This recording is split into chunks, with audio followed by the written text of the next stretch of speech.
La humillaron por amar a un apache, pero cuando cayó él la sostuvo, como si su alma fuera suya, y en su silencio escondía un linaje que haría temblar todo un pueblo.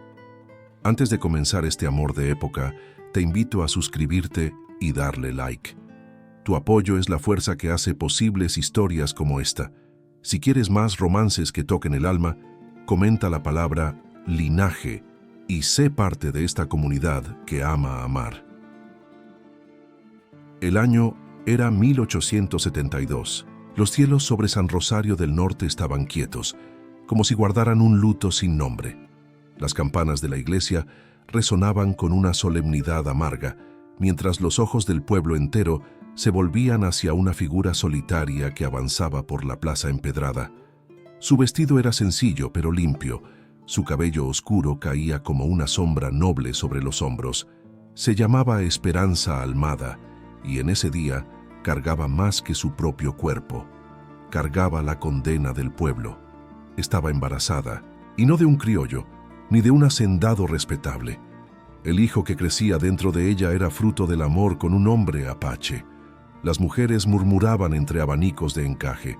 Los hombres apretaban los labios con desdén. Los niños la señalaban como si viesen un espectro. Y aún así, Esperanza caminaba con la cabeza erguida, con los ojos fijos en la puerta de la iglesia, como si en cada paso quemara el juicio que le lanzaban. La iglesia, aquella que la vio rezar de niña, ahora le cerraba las puertas. El padre Benigno, temeroso del escándalo que los poderosos podrían causar, le negó el derecho al bautizo de su hijo si no revelaba públicamente el nombre del padre. Ella, firme, se negó, porque el amor que había vivido no era asunto de su inquisición. Era suyo, íntimo, sagrado. Doña Amalia Briceño de Montoro, la gran señora del pueblo, avanzó entonces entre las filas del desprecio con su vestido de seda negra y sus labios torcidos por la ira. Esa criatura lleva sangre salvaje, una mancha que no debe pisar suelo cristiano, gritó, alzando la voz como si hablara por la santa moral del mundo. La humillación fue total. Un cubo de agua sucia fue arrojado a los pies de Esperanza. Una mujer escupió su nombre al suelo, otra arrancó la flor que ella llevaba prendida en el cabello. El silencio de Esperanza dolía más que cualquier palabra, porque no era sumisión, era dignidad. Y entonces se oyó el primer trueno. El cielo, que hasta ese momento había observado en silencio, rugió como si compartiera la indignación de ella. Un viento súbito alzó las faldas de las beatas, y los pájaros huyeron de la plaza como almas espantadas.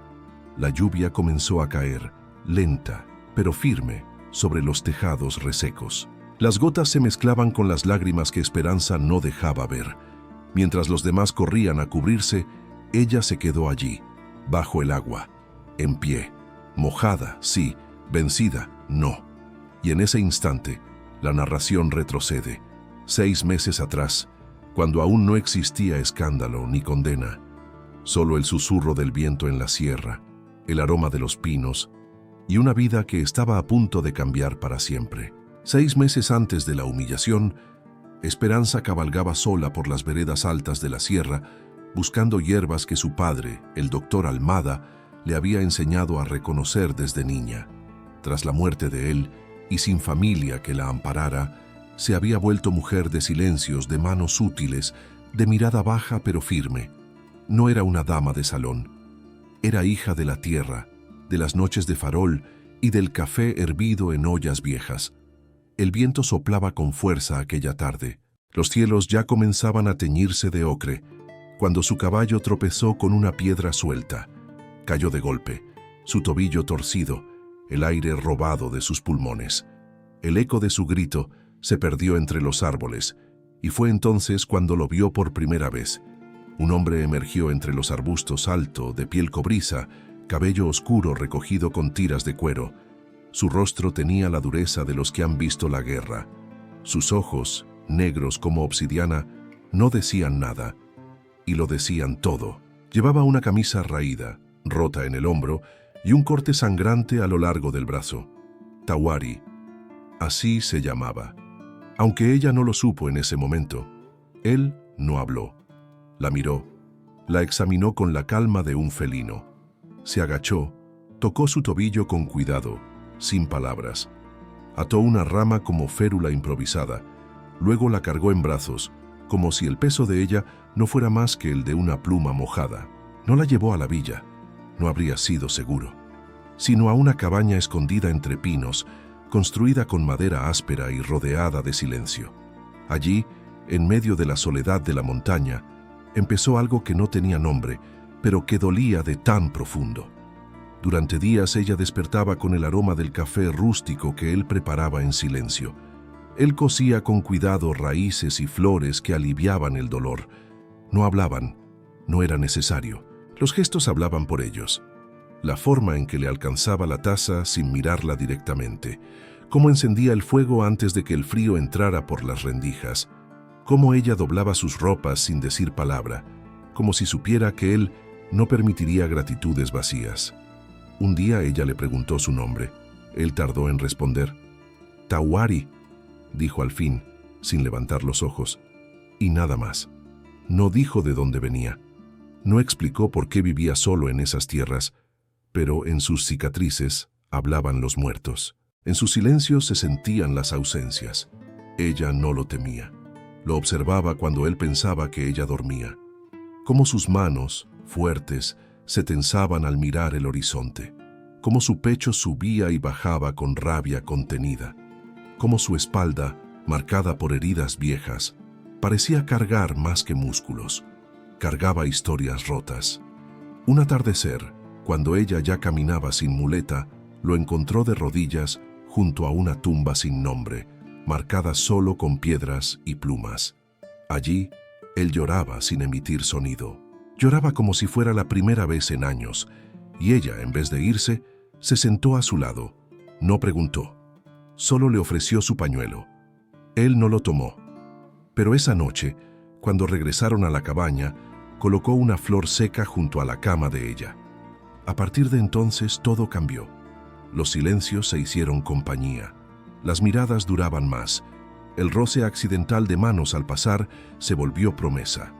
Una noche, mientras afuera llovía con furia, ella se acercó y rozó su rostro. Él cerró los ojos, no por miedo, por reverencia, como si aquel gesto fuera sagrado. Entonces él la besó, no con hambre, con una lentitud que temblaba, como quien toca algo que teme romper. Hicieron el amor en el suelo de madera, envueltos en la tibieza de la llama y del cuerpo. No hubo palabras, solo respiraciones entrecortadas, susurros de hojas agitadas por el viento y un «quédate» no dicho que ambos comprendieron. En los días siguientes, la cabaña fue otra. Ella colgó sus vestidos lavados al sol. Él talló un pequeño colibrí en madera y lo dejó sobre su mesa. Dormían abrazados. Se reían de vez en cuando, sin sonido. Y en sus cuerpos comenzó a gestarse una nueva vida. Una que aún no sabían. Una que cambiaría sus destinos para siempre. Pero la felicidad en tiempos de hierro siempre es breve. Un viajero pasó por las montañas, vio a la mujer blanca junto al Apache y llevó el veneno de la noticia al pueblo. Sin saberlo, Esperanza y Tawari estaban viviendo los últimos días de paz, y el hijo del silencio comenzaba a latir dentro de ella. En San Rosario del Norte, las noticias volaban más rápido que los rezos. La palabra Apache no caía en los oídos como una descripción, caía como una maldición. Una mañana, mientras el sol aún no se atrevía a asomarse entre las tejas, las puertas del salón de té de las Briceño se abrieron con estruendo. Allí, rodeada de viudas envueltas en encajes y señoras empolvadas de orgullo, doña Amalia Briceño de Montoro levantó su abanico negro y anunció como quien lanza un edicto divino: la hija del doctor Almada yace con un salvaje y lleva en su vientre la semilla de la barbarie. El murmullo fue inmediato. Tazas que temblaban, cruces apretadas contra el pecho, ojos agrandados de falsa sorpresa. Pero no era sorpresa, era deleite disfrazado de escándalo. Doña Amalia no hablaba por indignación moral, hablaba por rencor antiguo. El doctor Almada, en vida, se había atrevido a negarle una operación gratuita a su hermana, y desde entonces ella cargaba la sed de venganza como un perfume invisible. Las calles del pueblo se convirtieron en lenguas abiertas. Se decía que el Apache había embrujado a Esperanza con pócimas y cantos impuros, que ella había sido vista desnuda, danzando entre los árboles, invocando espíritus, que el hijo que esperaba tendría ojos de lobo y alma de demonio. Nadie sabía la verdad, nadie la buscaba, porque no era la verdad lo que les importaba, era tener a quien condenar. Una comitiva encabezada por Amalia marchó hasta la casa parroquial. El padre Benigno, hombre débil de espíritu pero fuerte en apariencias, asintió con gesto grave. Había que actuar, no por fe sino por conveniencia. Mientras tanto, en la montaña, Esperanza recogía leña ajena al fuego que ardía abajo. Tawari, más sensible al viento de los tiempos, notó la inquietud de los animales, el vuelo errático de las aves, el silencio de los árboles. Le pidió que no bajara más al pueblo, pero ella, con ternura, le acarició el rostro y le dijo: «No temo a quienes no conocen el amor». Él no respondió. Solo la miró con esa tristeza antigua que lo habitaba desde antes de que ella llegara a su vida. La tormenta no tardó en golpear. Una carta, escrita con tinta fría, llegó a manos de Esperanza días después. Era del notario del pueblo. Su herencia había sido cuestionada. Las tierras de su padre, el modesto huerto que le quedaba, estaban siendo reclamadas por una prima lejana, armada con documentos manipulados por la propia Amalia. Ya no era dueña de nada, ni siquiera del apellido que llevaba con orgullo. Cuando regresó a la villa para intentar defender lo que era suyo, los rostros se apartaron. Las puertas se cerraron. Una mujer vendía pan en la plaza, pero al verla giró el cesto como si su pan pudiera corromperse al contacto con ella. Los niños fueron apartados de su paso, como si portara una peste. Y entonces ocurrió la primera humillación. Frente al pozo del pueblo, Amalia se interpuso en su camino, con su abanico como escudo de virtud. A su lado, su hija, Clarisa Montoro, joven bella y cruel como su madre, sonrió con arrogancia. «Pensé que las bestias no bebían de pozos humanos», dijo con voz dulce como veneno. Esperanza, con la frente en alto, respondió con suavidad: «El agua no distingue la piel, solo el alma». El silencio que siguió fue más violento que un grito. Amalia, furiosa por la calma de su enemiga, la empujó. Esperanza cayó de rodillas. Nadie la ayudó. Solo una anciana, doña Remedios, viuda y sabia, se acercó en silencio, le ofreció un pañuelo y murmuró: «El mundo gira, hija, y los que hoy escupen mañana mendigan perdón». Pero esa noche Esperanza lloró, no por el desprecio, sino por la semilla que crecía dentro de ella, por el hijo que nacería en un mundo que ya lo odiaba sin haberlo visto. Tawari la abrazó sin palabras, solo la cubrió con su manta, y bajo las estrellas le prometió con los ojos lo que la lengua no podía decir, que mientras él respirara, ningún odio le arrebataría lo que amaba. Sin embargo, la tragedia ya caminaba hacia ellos, porque el odio, cuando se siente humillado por la dignidad, se vuelve venganza. Y doña Amalia no conocía la compasión. Tras la humillación pública y la traición legal, Esperanza ya no tenía casa. El huerto de su padre fue sellado con un candado oxidado por manos ajenas. Sus libros, sus mantas, sus cacerolas heredadas fueron arrojadas al barro como si no tuvieran historia. El nombre Almada fue tachado de los registros del pueblo, y ella, como si nunca hubiera nacido allí, se convirtió en sombra, pero no en ruina. Tawari la esperaba en la cima de la sierra. Había preparado lo único que podía ofrecerle: una choza hecha con sus propias manos, entre ramas de ocote, piedras musgosas y barro endurecido por la intemperie. No era una casa, era una herida convertida en abrigo. Allí no llegaban los ecos del desprecio, solo el susurro de los árboles y el crujir del fuego. El camino hacia esa nueva vida no fue fácil. Los primeros días, Esperanza dormía con los ojos abiertos, con el cuerpo tenso como si el silencio pudiera romperse en cualquier momento con la llegada de antorchas o insultos. Pero lo único que llegaba era la lluvia en el tejado, el murmullo del viento y el canto de un búho solitario. Cada mañana, Tawari partía antes del alba para cazar. Regresaba con pequeñas presas, raíces, miel silvestre. La miraba con una mezcla de ternura y culpa, como si su amor fuera también su condena. Ella, en cambio, tejía, no por vanidad, sino por esperanza. Con restos de hilos y fibras del monte, comenzó a entrelazar una manta para su hijo. Cada punto era un latido, una oración muda, una afirmación de que su hijo no nacería entre ruinas, sino entre manos que lo esperaban. Una tarde, cuando el sol doraba la entrada de la choza, ella salió con una vasija de barro y lavó su cabello en el riachuelo. Tawari la observaba desde lejos, no con deseo, con reverencia. El agua corría por su espalda como una caricia divina. Ella, consciente de su mirada, giró el rostro y sonrió. Fue la primera sonrisa en días, y en ese gesto lo perdonó todo, a él, al mundo, a la vida. Desde entonces comenzaron a construir un hogar. Esperanza colgó amuletos de madera tallada, limpió con hojas de eucalipto los rincones de la cabaña, cocinó tortillas en piedra caliente y encendió velas con aroma de clavo. La choza se volvió templo, no de lujo, pero sí de amor. El aire olía a humo suave, a maíz tostado, a piel de recién enamorados. En las noches hablaban más. Tawari le contó, con voz baja y rota, que había tenido esposa, que ella y su hijo murieron en un ataque, que desde entonces no volvió a confiar, que su alma estaba hecha de ruinas. Esperanza lo escuchó sin interrumpir. Luego le tomó la mano y la colocó sobre su vientre. Él sintió el calor, el temblor, la promesa, y lloró, no por tristeza, por haber vuelto a sentir.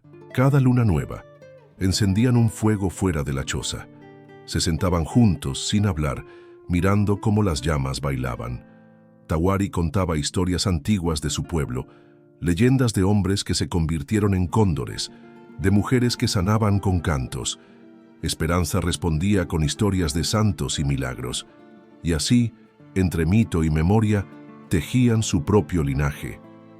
El vientre de ella crecía. Los días se hacían más largos. La felicidad, aunque callada, se sentía sólida, como si la montaña los hubiera adoptado.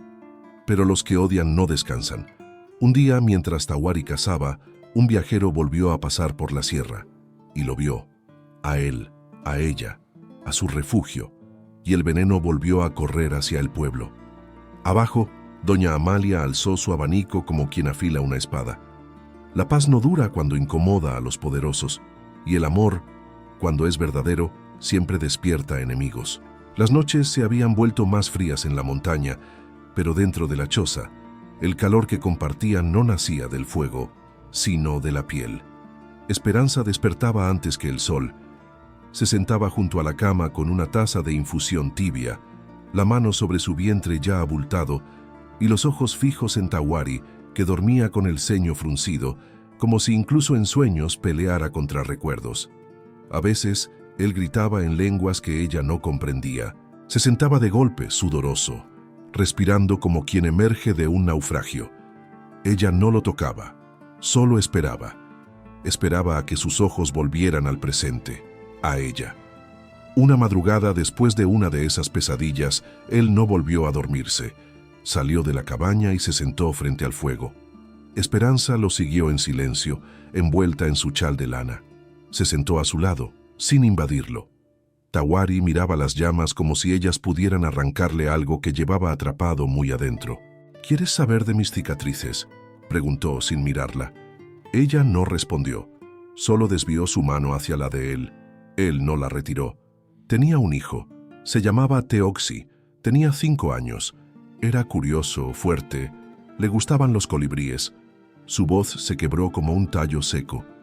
Vivíamos al sur del río. Éramos pocos. Éramos libres. Una tarde, llegaron hombres, soldados. Querían que entregáramos la tierra. Mi esposa los enfrentó. No tuvo miedo. Dispararon sin hablar.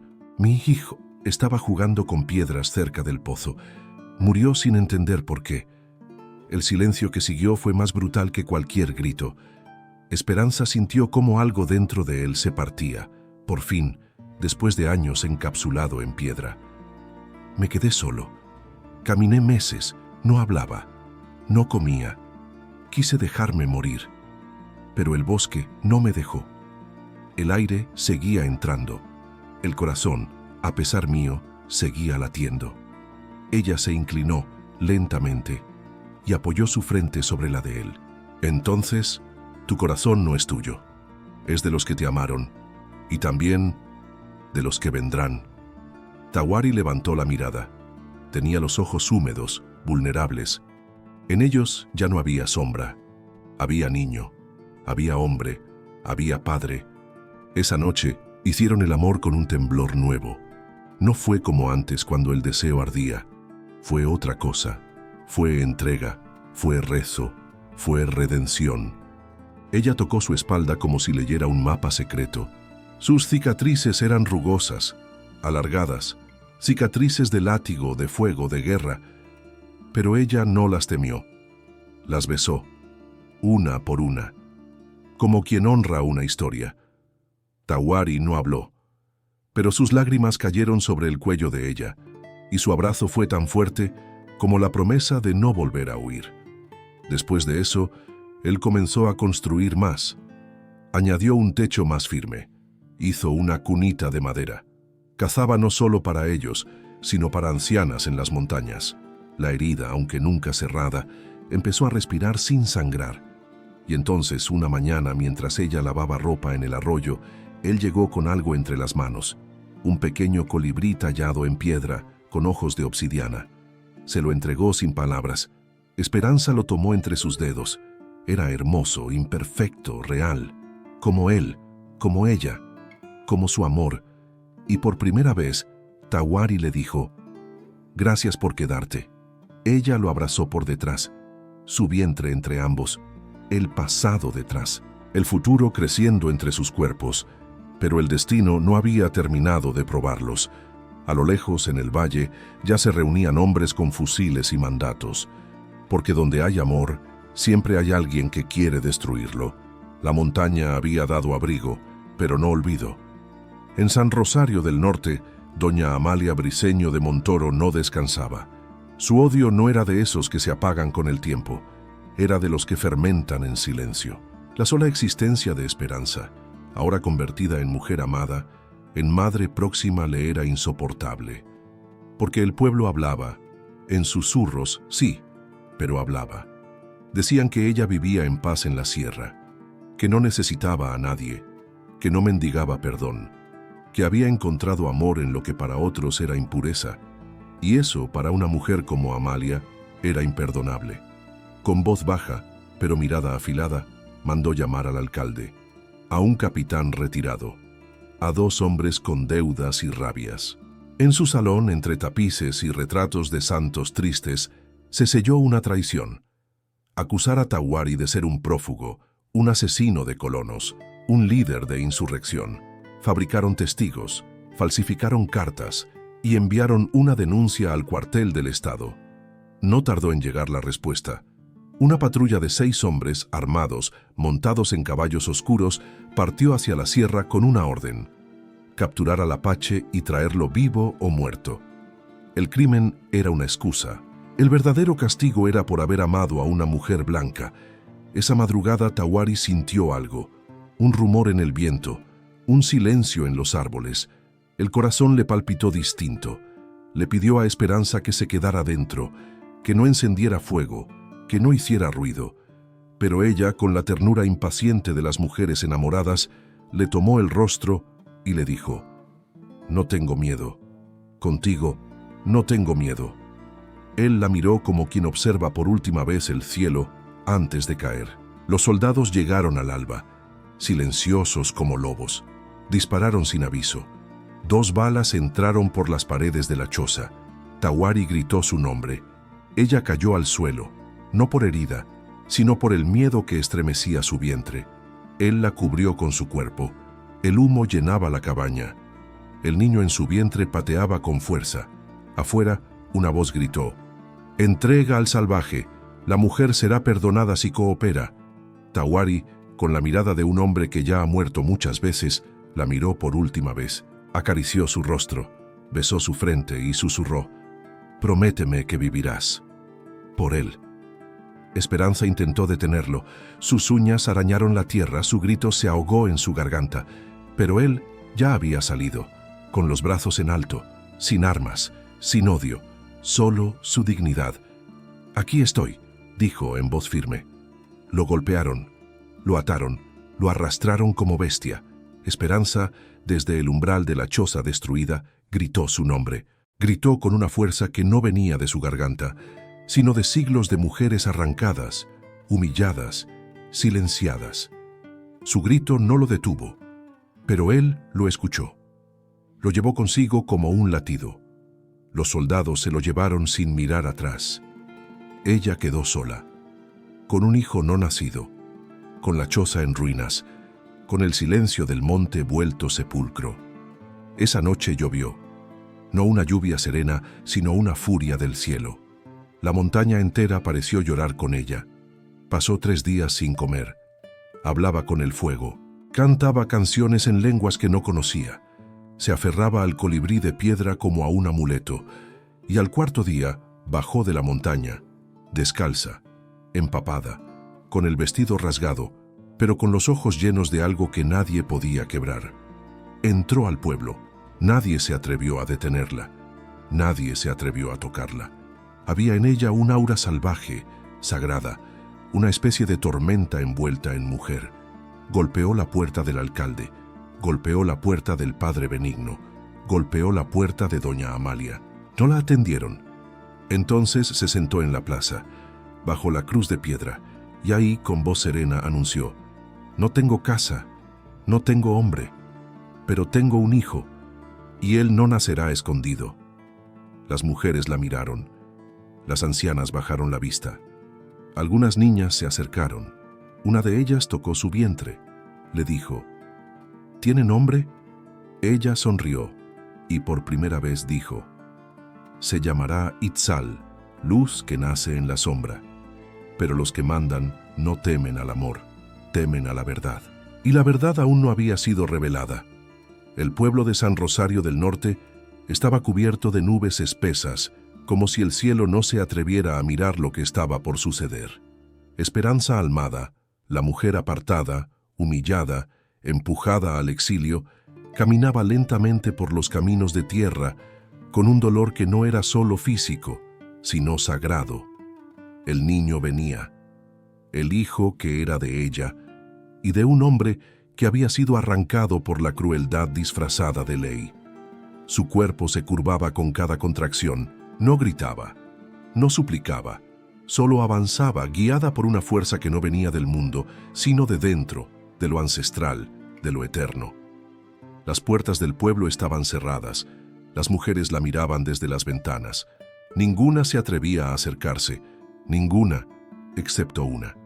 Doña Remedios, la vieja partera que ya había traído al mundo más de 100 almas, abrió su portón y salió al encuentro de la mujer que todos creían caída. La tomó del brazo, la sostuvo con firmeza. «Tu hijo no nacerá en el polvo, hija, nacerá en mis manos y en tu coraje». La llevó a su casa, una casita humilde, con paredes de cal y un altar con velas medio consumidas. Allí preparó paños, agua caliente, infusiones de albahaca y manzanilla. Le colocó compresas en la frente, le acarició el cabello, le susurró oraciones olvidadas. Esperanza se arqueaba de dolor. Las paredes parecían respirar con ella. El aire estaba cargado. Cada vez que apretaba los dientes, se escuchaban los ecos de todas las mujeres antes de ella, de todas las que habían parido en soledad, en guerra, en silencio. Era más que un parto. Era una declaración al universo. No me han vencido. En una esquina, el colibrí de piedra reposaba sobre una mesa, y junto a él, un jirón de tela con el nombre bordado en hilos temblorosos: Itzal. Las horas pasaron lentas. El sudor bajaba por su cuello, sus piernas temblaban, pero no cedía. porque sabía que su hijo debía nacer con fuerza, con alma, con fuego. Y entonces, el llanto no fue un llanto débil, fue un rugido pequeño, un grito de vida, un estallido de luz. Itzal nació con los ojos cerrados y los puños apretados, con la piel morena y tibia, con el silencio de su padre en la mirada y la determinación de su madre en el aliento. Esperanza lo sostuvo en sus brazos, lo colocó sobre su pecho, lloró, por todo lo que había perdido, por todo lo que había resistido, por todo lo que ese niño representaba. Doña Remedios la observó, con lágrimas también en sus ojos secos. Este niño viene con destino, muchacha. Viene a abrir caminos, a cerrar heridas. El pueblo, aunque no lo dijo, lo sintió, porque esa noche, cuando la luna salió grande y redonda, las gallinas no cacarearon, los perros no ladraron, y una brisa suave recorrió las calles, como un suspiro del alma colectiva. Al amanecer, Esperanza salió al umbral de la casa, con su hijo en brazos, con el cabello suelto, descalza, herida, pero de pie, como un roble joven, como una madre que ha vencido al mundo, y sin decir palabra, caminó hacia la plaza. Se detuvo frente a la iglesia cerrada, besó la frente del niño y susurró: «Te llamas Itzal, porque naciste en la sombra, para traer luz». Las campanas no sonaron, pero el corazón de muchas mujeres sí, en silencio, en secreto, en lo más profundo de sus propias cadenas, y el eco de esa nueva vida comenzó a aflojar los nudos del odio. Pero la historia aún no estaba escrita, porque el pasado tenía algo más que revelar. Habían pasado semanas desde que Itzal naciera, y aunque el pueblo aún no decía su nombre en voz alta, ya no lo negaban. Los niños lo miraban con curiosidad.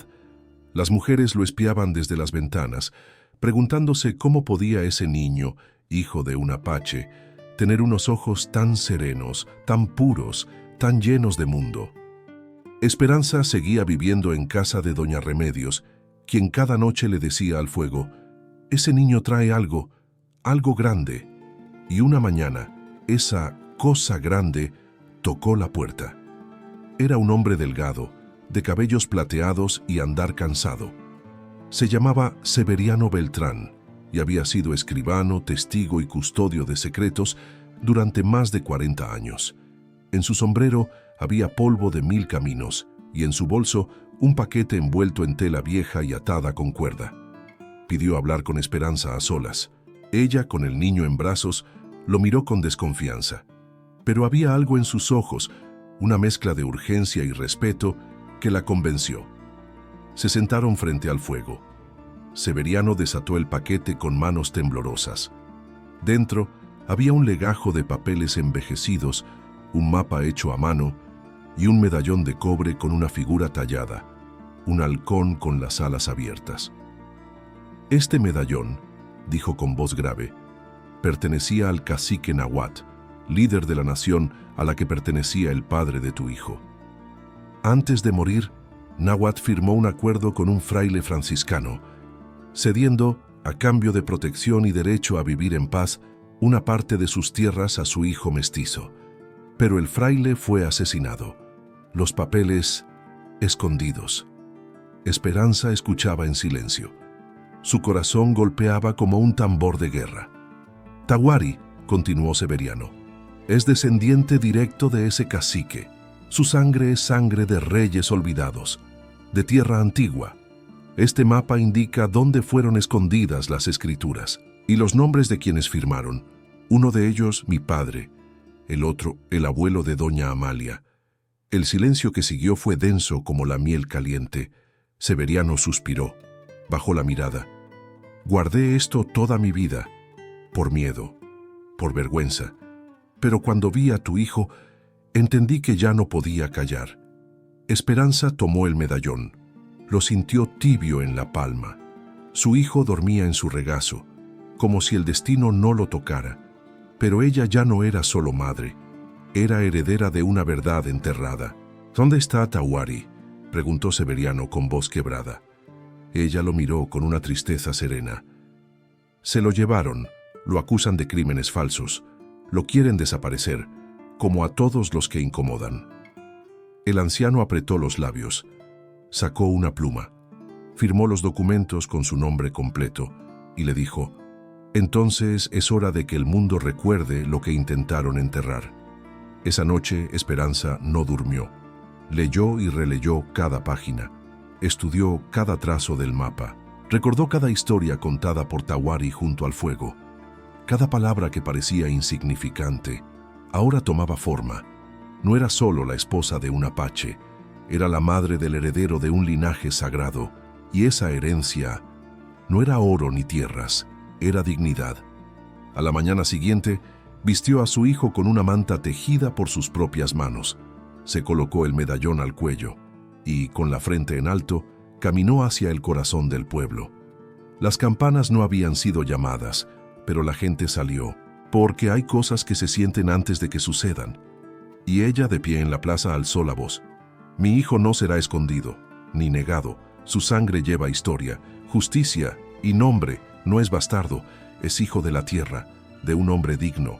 Y yo no me arrodillaré ante quienes olvidaron su propia raíz». Los papeles fueron mostrados, el medallón alzado. El silencio fue absoluto. Y en lo alto de la torre de la iglesia, un colibrí se posó por un instante. Pequeño, improbable, brillante, como si el pasado por fin comenzara a pedir perdón. El pueblo entero aún murmuraba tras la revelación de la herencia. Algunos negaban, otros se preguntaban, pero todas las miradas buscaban a la mujer que había osado alzar la voz, a la que no se quebró, a la que había dicho: «Mi hijo no será borrado». Esperanza no se escondía. Caminaba por las calles con su hijo al pecho, con la mirada serena, como si llevara siglos de paciencia entre las costuras de su vestido. Cada paso suyo era un desafío, un poema silencioso que decía: «No me arrodillé cuando me lo arrebataron. No lo haré ahora que sé quién soy». Pero en su interior, el corazón latía con una pregunta que no la dejaba respirar. ¿Dónde está Tawari? Y la respuesta llegó, un día cualquiera, sin aviso, sin campanas, sin viento. Fue doña Remedios quien lo vio primero. Estaba en la plaza comprando semillas, cuando sus ojos ancianos se posaron sobre una figura que se acercaba a pie, descalza, con el cabello suelto y la ropa desgarrada por el polvo de los caminos. Caminaba cojeando, con la piel tostada por el sol y la mirada baja como quien ha vuelto del infierno. Era él, Tawari. El rumor corrió como incendio. Los niños dejaron de jugar. Las mujeres contuvieron el aliento. Y Esperanza, desde la ventana, supo antes de mirar que su alma había regresado. Salió corriendo, con Itzal en brazos, sin pensar, sin miedo. Las lágrimas le nublaban la vista. Al llegar a la plaza, lo vio. Tawari levantó la mirada. Y en sus ojos no había rencor. Solo un dolor antiguo, un amor intacto, una necesidad desesperada de abrazar lo que la vida no había logrado arrancarle. Ella se detuvo frente a él. Por un segundo no hubo palabras. El mundo desapareció. Él la miró, luego bajó la cabeza y cayó de rodillas. «No pude protegerte», dijo con voz quebrada. «Te dejé sola». «Los dejé». Esperanza temblaba, no de miedo, sino de todo lo que se le desbordaba por dentro. «Estás aquí», susurró. «Eso basta». Tawari extendió las manos temblorosas hacia el niño. Itzal, apenas despierto, abrió los ojos y sonrió. El padre contuvo el llanto, pero su cuerpo entero temblaba. Lo tomó en brazos como si sostuviera al mundo. Lo besó en la frente, lo olió, lo acunó. La plaza enmudeció. Nadie se atrevía a interrumpir lo sagrado. Pero entonces una voz cortó el aire como cuchilla. «Este hombre sigue siendo un prófugo, un criminal». Era doña Amalia, vestida de luto, con su abanico como estandarte de falsa moral. «Ese niño no es más que el fruto del pecado. El medallón y esos papeles no significan nada si la sangre es bárbara». Esperanza se giró. Con el hijo en un brazo y el medallón en el otro, caminó hacia ella. «Usted, que predica pureza, ¿puede decirme qué hizo su abuelo con estas tierras? ¿Puede mirar a este niño y decirle que no merece vivir?» La multitud guardaba silencio. La tensión era un hilo que podía romperse con un suspiro, y entonces, entre la gente, apareció Severiano Beltrán. Avanzó, apoyado en su bastón, y alzó la voz. Los crímenes que este hombre carga no existen. Yo firmé los papeles que lo absuelven. Él no mató. Él fue víctima, y su hijo es el heredero de una tierra que ustedes robaron con firmas torcidas y manos sucias. El pueblo estalló en murmullos. Doña Amalia retrocedió un paso. El abanico temblaba entre sus dedos, pero no cayó por la ley. Cayó por el desprecio de la mirada pública, porque nada derrumba tanto a los hipócritas como el silencio de quienes por fin los ven con claridad. Esa tarde, el aire se volvió más limpio. Tawari, aún de rodillas, alzó los ojos hacia Esperanza. «Perdón», dijo de nuevo. Ella lo ayudó a levantarse, le tomó la mano, la colocó sobre su hijo. «Estás aquí, ya no hay nada que perdonar». Y así, sin coronas, sin títulos, sin bendiciones oficiales, se hizo justicia. Pero el amor, aunque restituido, aún debía ser reconocido. Y la historia aún tenía una cuenta por saldar. La plaza de San Rosario del Norte, aquella donde antes la habían humillado, se convirtió ahora en escenario de un nuevo juicio. Pero esta vez, el juez no llevaba toga, ni la sentencia estaba escrita en papel. La sentencia estaba en los ojos del pueblo y en los silencios de quienes antes habían callado. Doña Amalia, desesperada por recuperar el control, reunió al consejo municipal, al párroco, a los notables. Argumentó traición, barbarie, escándalo público. Acusó a Tawari de sedición, a Esperanza de escándalo moral. Dijo que la moral del pueblo estaba en juego, que los valores estaban siendo pisoteados por una mujer impura y un hombre salvaje. Y el pueblo callaba, pero no por miedo. Callaba porque ya no sabían en quién creer. Entonces fue Esperanza quien alzó la voz. De pie frente a la iglesia, con su hijo en brazos y el medallón al cuello, habló. No gritó, no suplicó. Habló con la dignidad de quien ya lo ha perdido todo y ha sobrevivido. Me juzgaron sin conocerme. Me escupieron por amar. Me arrebataron tierras, nombre, respeto, pero no pudieron quitarme esto. Y señaló su corazón. Ni esto, y levantó a su hijo. Porque el amor no se ensucia por la piel, ni se degrada por la sangre. Ustedes no me preguntaron si fui forzada, si fui feliz, si fui libre. Solo vieron a un apache y a una mujer sola y decidieron que eso era pecado. Su voz tembló, pero no por debilidad, por fuerza contenida. Este hombre, dijo volviéndose hacia Tawari, me salvó cuando yo no quería ser salvada. Me respetó cuando el mundo me negaba. Me amó sin promesas, sin adornos. Y por él, aprendí a amarme también. Este hijo no es un error, es un milagro. Los murmullos crecieron. Algunos bajaban la mirada, otros apretaban las manos. Las mujeres escuchaban con el alma. Entonces el padre Benigno quiso hablar. Tartamudeó palabras sobre orden, sobre doctrina, pero Severiano Beltrán alzó un documento y lo leyó en voz alta.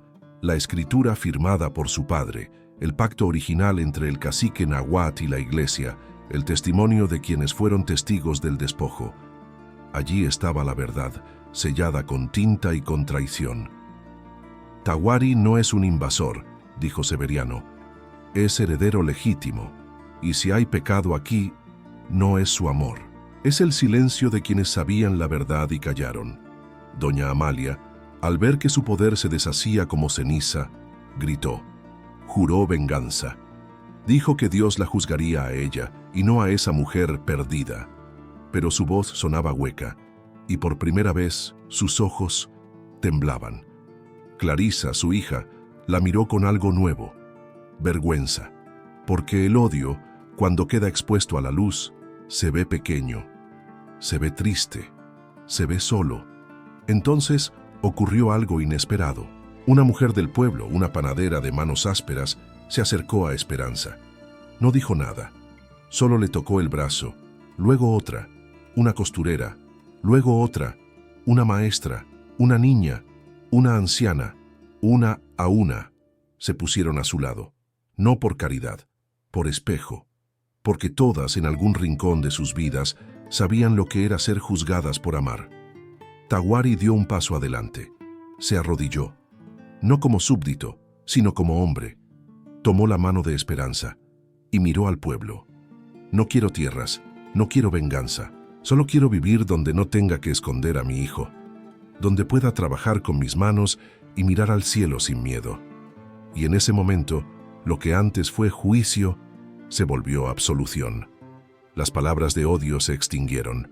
El pueblo no aplaudió, no celebró, pero guardó silencio. Y en ese silencio, algo cambió. Doña Amalia se retiró, sola, con la espalda encorvada, y la historia dio un giro, porque el amor, cuando se defiende con verdad, no necesita espada, solo necesita ser dicho. San Rosario del Norte amaneció distinto. El aire era más leve, como si una tensión antigua se hubiese resquebrajado. Las mujeres caminaban más despacio, mirando el suelo, los balcones estaban menos decorados, los saludos eran más cortos. Algo había caído. Y aunque nadie lo decía en voz alta, todos sabían qué era. Doña Amalia Briceño de Montoro, la gran señora, la guardiana de la moral, ya no salía de su casa. Sus cortinas estaban siempre cerradas. Las visitas se detuvieron. Su hija, Clarisa, pasaba los días en el jardín, sin flores, sin sombrilla, sin voz. Pero los rumores, como raíces bajo tierra, seguían creciendo. Severiano Beltrán, el viejo escribano, entregó al notario del distrito un paquete con documentos, escrituras y cartas privadas. Entre ellas, una revelación que sacudió al pueblo más que cualquier escándalo anterior. Doña Amalia había utilizado dotes de varias jóvenes huérfanas para financiar sus propiedades, invertir en tierras y comprar silencios. Aquellas niñas que debían ser protegidas habían sido utilizadas, robadas, traicionadas por la misma mujer que las señalaba con su abanico cuando cruzaban las piernas o reían demasiado alto. Las madres del pueblo, las abuelas, las comadres, comenzaron a murmurar, primero con timidez, luego con rabia. Recordaban los nombres, las promesas no cumplidas, los contratos rotos, los sueños de bodas decentes que se esfumaron por una supuesta falta de virtud. Todo había sido un disfraz, y la máscara por fin cayó. El alcalde, presionado por la indignación creciente, ordenó una investigación. El sacerdote guardó silencio. Los socios de Amalia se apartaron. Nadie la defendió. Nadie se atrevió a decir que no sabían, porque lo sabían, y habían callado. Una tarde, bajo un cielo sin nubes, Clarisa Montoro cruzó la plaza con paso tembloroso. Buscó a Esperanza. La encontró en el mercado, vendiendo hierbas medicinales y pan de maíz junto a Doña Remedios. Todos las miraban, como si una nueva era comenzara a nacer desde ese humilde puesto. Clarisa se detuvo frente a ella. Tenía los ojos hinchados, las manos apretadas. Mi madre hizo cosas terribles. Yo también. Esperanza la miró. No con odio, no con burla. La miró como quien observa una sombra buscando la luz. Tu madre hizo lo que creyó que la haría intocable, dijo con voz serena. Pero nadie es tan fuerte como para no caer, ni tan débil como para no levantarse. Clarisa bajó la cabeza, y por primera vez sus lágrimas fueron de verdad. Días después, doña Amalia fue trasladada a un convento en las afueras, no por castigo judicial, sino por el colapso de su alma. El orgullo que la sostenía se había roto. No hablaba, no comía, miraba por la ventana como si esperara un perdón que no sabía pedir. Y el pueblo siguió adelante, no con rencor, con aprendizaje. Los nombres de las jóvenes a quienes les habían robado el dote fueron restituidos. Severiano se encargó de documentar todo, con la ayuda de Esperanza, que ahora enseñaba a leer a varias niñas en su casa. Las cartas públicas fueron firmadas, y por primera vez en la historia de San Rosario del Norte, una mujer de origen indígena fue registrada legalmente como esposa de un ciudadano libre, con herencia reconocida. Tawari y Esperanza no celebraron con fiestas, celebraron con silencio, con trabajo, con pan, con canciones al anochecer, con cuentos para Itzal, con el alma en paz, porque no necesitaban que el mundo los aplaudiera, solo necesitaban vivir sin miedo, y el miedo ya no gobernaba. Pero aún quedaba algo más, algo que debía construirse con raíces nuevas. San Rosario del Norte ya no era el mismo. Las fachadas seguían siendo las mismas, los adoquines igual de ásperos, el campanario aún marcaba las horas, pero algo en el aire había cambiado. Ya no se temía a los que eran distintos. Ahora se empezaba a escuchar. Tawari y Esperanza no regresaron a la montaña. Decidieron quedarse, no por necesidad, sino por elección, porque sabían que reconstruir el mundo no se hacía huyendo de él, sino sembrándolo desde dentro. Con los documentos en regla, las tierras que antaño pertenecieron al cacique Nahuatl y que luego fueron usurpadas, repartidas, silenciadas, volvieron a tener dueño. Pero Tawari no las reclamó para sí, las ofreció al pueblo con una condición: estas tierras no serán para lucrar, serán para aprender, para crecer, para sanar. Y así nació la primera escuela mixta de San Rosario, una casita de adobe con piso de tierra, ventanas abiertas, bancas de madera talladas por el mismo Tawari. Allí, Esperanza enseñaba a leer y escribir. Allí, los niños mestizos, huérfanos, pobres, indígenas o criollos compartían los mismos cuadernos. Allí, Itzal corría entre risas y palabras nuevas, sin saber que estaba caminando sobre una tierra que alguna vez fue manchada por el odio. Las mujeres del pueblo comenzaron a llegar poco a poco. Algunas ofrecían pan, otras bordaban manteles. Las ancianas contaban historias, las niñas aprendían a firmar su nombre, y en los ojos de todas ellas brillaba algo nuevo: libertad. Doña Remedios, vieja y más sabia que nunca, decía al fuego: donde antes creció el desprecio, ahora crece un árbol. El medallón del halcón, símbolo de todo lo que fue negado, ahora colgaba en la entrada de la escuela, no como trofeo, sino como promesa. Clarisa Montoro, tras meses de silencio, llegó un día con una caja entre los brazos.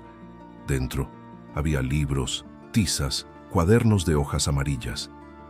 «No puedo cambiar lo que fui», dijo sin mirar a nadie, «pero quiero hacer algo con lo que tengo».